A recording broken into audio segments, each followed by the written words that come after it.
தோல்விகள் அனைவருக்கும் என்னுடைய வணக்கத்தை தெரிவித்துக் கொள்கிறேன். நான் உங்கள் தோழி நாகசித்ரா. நம்முடைய வாழ்க்கையில எந்த மாதிரியான விஷயங்களை செய்யக்கூடாது அப்படின்றதுக்கான நிறைய கேள்விகள் கேட்கப்பட்டுச்சு.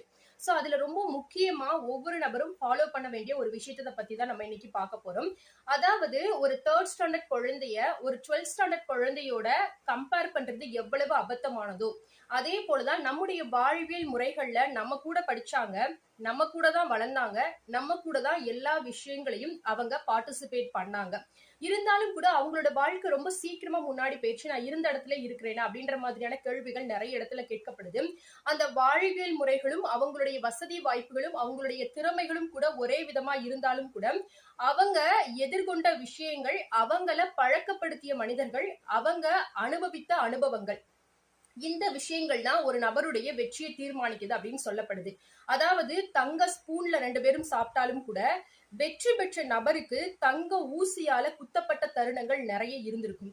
அவரை ஒரு குறிப்பிட்ட ஒரு பொசிஷன்ல வச்சு எல்லா விதங்கள்லயும் அவங்களுக்கு உண்டான வாழ்க்கை முறைகளை பற்றியும் அவங்களுக்கு உண்டான சூழல்களை பற்றியும் ஒரு புரிதலை ஏற்படுத்தி இருப்பாங்க. அதன் விளைவாக அந்த நபர் தன்னுடைய வாழ்க்கையினுடைய முக்கியத்துவத்தை புரிஞ்சு அதற்குண்டான எஃபர்ட்ஸ இந்த நபர் போடுறதை காட்டிலும் அதிகமா போட்டிருப்பாங்க. அதனால அவங்க ரொம்ப ஈஸியா வாழ்க்கையில முன்னேறி இருப்பாங்க. சோ அதனால மத்தவங்களோட கம்பேர் பண்றது முக்கியம் இல்ல, அவங்க கடந்து வந்த பாதைகளை அவங்களுடைய காலினுடைய செருப்புல இருந்து பார்க்கணும் அப்படின்னு சொல்லப்படுது. பாதைகளை பார்த்தா அதனுடைய வழிகள் தெரியாது, அந்த செருப்பினுடைய தடம் தான் அவர்களுடைய அந்த ஒரு உழைப்பினை காட்டும் அப்படின்னு சொல்லப்படுது.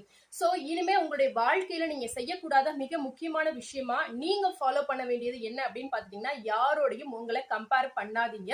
யாருடைய வாழ்வியல் முறையோடையும் உங்களை பத்தின விஷயங்களை சொல்லி சொல்லி புலம்பாதீங்க.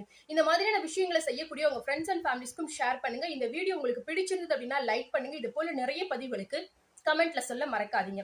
நன்றி.